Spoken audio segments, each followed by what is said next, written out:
I'm Linda. I'm sitting in my kitchen, looking at the blue oatmeal bowl in the drying rack. The memory of that fateful Christmas dinner still haunts me. It was a Sunday, and I drove my dented 2015 Subaru Forester to my parents' house for what I knew would be the last time. My son, Ethan, wasn't with me. He was at my best friend Mia's place, enjoying pizza and a movie. I parked the car in the driveway, the porch light casting a warm glow. The door was unlocked, just like always on Sundays, giving the false impression of an open home. As I walked in, my mother, Carol, was in the kitchen. She gave me that look, like I was an unexpected delivery. "Oh," she said, "you decided to stop being dramatic."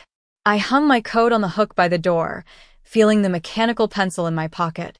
I said nothing. My sister, Lisa, was there with her husband, Tom, and their 2 kids. Tom works in corporate finance, which meant he'd understand what was about to unfold. My father, Robert, was in his chair. He nodded at me, but didn't get up. Dinner was tense. We made small talk about Lisa's kids, the weather, and a neighbor's new fence. No one mentioned Christmas, Ethan, or the loan payment. Our family was really good at avoiding the important things. After dinner, my mother brought out a plate of sugar cookies with icing, just like the ones from Christmas. I watched her set them down, and I knew it was a deliberate gesture, a way of saying nothing had changed. I stood up, went to the front hall, and came back with a thick, white binder. I set it on the table next to the cookie plate. "I want to talk about the business," I said. My mother's hand froze over a cookie. "This is not the time," she said. "It is exactly the time," I replied. I opened the binder to the first tab, blue, which showed my payments. I calmly walked through them, stating the dates, amounts, and the total. Over 6 years, I had made 24 payments of $8,200 each to keep my father's landscaping business afloat. That's a total of $196,800. The room changed. I've seen rooms change before, but this was different. It was like someone had turned off the heat and the cold was waiting. Lisa put down her fork. "What did you just say?" she asked. Tom leaned forward, and my father stared at the table. I then turned to the red tab, which detailed my mother's personal spending. I named each item.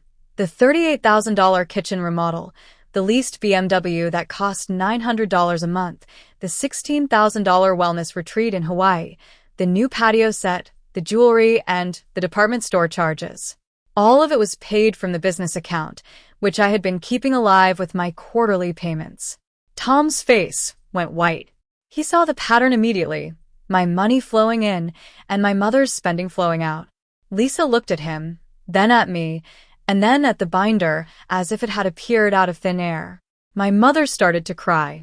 I wasn't sure if the tears were real, but I knew they had worked for her in the past. "After everything we've done for you," she said. I looked at her and said, "Name one thing." She opened her mouth, then closed it and looked at my father. He just stared at the table. She then tried to turn to Lisa, saying, "Lisa, honey, you know this isn't right. You know Linda has always been the difficult one." But Lisa surprised us all. "Mom," she said, "stop." My mother blinked, clearly not expecting that response. I continued, "You took from family, lied to family, and hid a child at the family table. And when anyone asks, you call me dramatic and tell them Ethan came from the system." My mother denied it, but I reminded her that Mia's mother had heard her say it at church. Lisa asked if it was all true. I said, "Every page, every word." Tom put his hand on Lisa's arm. He didn't need to say anything, he understood. My father cleared his throat and asked if we could talk privately. I looked at him. A man who had texted me 24 times in 6 years to ask for money, always ending the text with a period as if it made the demand more dignified. A man who had sat silently while my mother had treated Ethan so badly. "No," I said. "You had 6 years of private. This is what happens after." I closed the binder, stood up, and reached for my coat. I said, "I'm not going to make another payment. I'm not going to pretend this family treated Ethan like he belonged. I'm walking out, and you're going to figure out how to pay for your own life. I have the receipts." I didn't wait for a response. I put on my coat, walked to the front door, and didn't look back. The door closed behind me with a soft click, and I knew it would never open for me again. Let me take you back to how it all started. I'm a bookkeeper for a mid-sized tech company in a small town where people are more interested in your parents' occupations than yours. I've been driving this Subaru with a dent in the passenger door for 8 years. Lisa backed into it with a shopping cart at a Walmart parking lot and lied about it. I let it go, but I always knew. I adopted Ethan when he was 4. I didn't ask anyone's permission. I just knew he was meant to be my son. He's a quiet, careful boy. He always lines his shoes up by the door, parallel and precise, as if he's trying not to take up too much space. My parents' landscaping business, Green Acres Landscaping, hadn't made a real profit in 4 years. But for 6 years, I wrote a check for $8,200 every 3 months, thinking I was helping.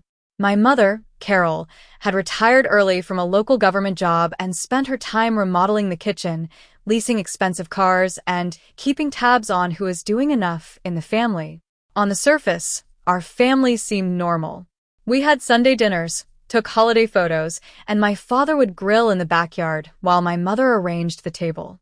But beneath that surface, there was a hidden ledger in my mother's mind. Ethan didn't belong in her ledger. She never said it directly, but I noticed the small things. She called Lisa's kids her real grandkids and Ethan Linda's boy. She put Lisa's kids' drawings on the fridge and left Ethan's in the car. She bought matching outfits for Lisa's kids at Easter and said she couldn't find Ethan's size. That Christmas was supposed to be simple. Ethan and I went to my parents' house. I brought a cherry pie, made from scratch using my grandmother's recipe. I also brought my checkbook, because my father had texted me the day before. He always texted, never called. It was his way of asking for money, without having to face me. The dinner was okay. Turkey, rolls, and my mother's famous green bean casserole. Lisa's kids ran around the living room, while Ethan sat at the table, quiet and watching. I saw my mother set the table with 4 stockings for Lisa, Tom, my father, and one of Lisa's kids. No stockings for Ethan or me. I said nothing. I was used to it. After dinner, my mother brought out a plate of Christmas cookies. Lisa's kids grabbed for them, and Ethan watched. Then he reached out, carefully, with his small, polite hand. And my mother smacked it. "Those are for the real grandkids," she said. "Not you." The table laughed, including Lisa. My father just looked at his plate. In the car on the way home, Ethan asked, "Did I do something wrong?" I told him, "No, you did not." He was quiet for a moment and then said, "She doesn't like me very much, does she?" That sentence broke my heart. I told him, "You are liked. You are loved. By me, and that's not going to change." When we got home, Ethan took off his shoes and lined them up by the door, just like always. I stood in the hallway and thought, this boy has more kindness in one small gesture than that entire table had in an hour. Later that day, my father texted me, "Don't miss tomorrow's loan payment." I stared at the text for a long time. I knew I couldn't keep doing this. I called Mia. She's my best friend from college. She's a dental hygienist, and she's the only one who's never made me feel like I had to explain Ethan. I told her what had happened. She said, "She hit your son's hand. Stop calling it a smack. Say the sentence." I said it, and she then asked me how much money I had given them. I had never thought about it as a total before. I did the math on the back of a receipt, $8,200 a quarter for 6 years, which added up to $196,800. Mia was silent for a long time. Then she said, "She spent your money on her lifestyle and couldn't even buy your son a $10 toy. That's a choice, Linda." I knew she was right. I opened my laptop and started looking into the business accounts. I had access because I had been the de facto bookkeeper for Green Acres Landscaping. My father couldn't read a spreadsheet, and my mother didn't care. I found out that my mother had convinced my father to take salary advances against future contracts that didn't exist. The money from these advances went into the business account, which paid for my mother's personal expenses. My quarterly payments were keeping the loan current. I called David, a CPA and forensic accountant my company uses. He told me that I wasn't a cosigner on the loan, I was the loan. My father's name was on the paperwork, but my money was in every payment. I also called a family attorney, Sarah, to find out if my mother could claim any grandparent rights to Ethan. She assured me that I was his legal mother and my mother had no standing. I decided not to make the January payment. I let the silence do the work. 2 weeks later, the bank flagged the missed payment and my father called me. His voice was tight. He needed $8,200 by Friday or the loan would go into default review. I asked him, "Dad, where does the money go?" He said, "Your mother handles that side." I named all the things my mother had spent the money on: the kitchen, the car, the retreat. He was quiet for a long time and then asked if I was going to make the payment. I said I needed to think about it, but I had already made up my mind. I realized that my father knew where the money was going. He had chosen my mother over me for 6 years, and he called it business. I hung up the phone and knew that I couldn't go back. I printed out all the bank records, highlighted the withdrawals, and tabbed every lie. I created a binder that was 3 inches thick, with color-coded tabs. Blue for my payments, red for my mother's personal spending, and yellow for my father's text messages. David reviewed the binder and said it was the cleanest paper trail he had seen in 20 years.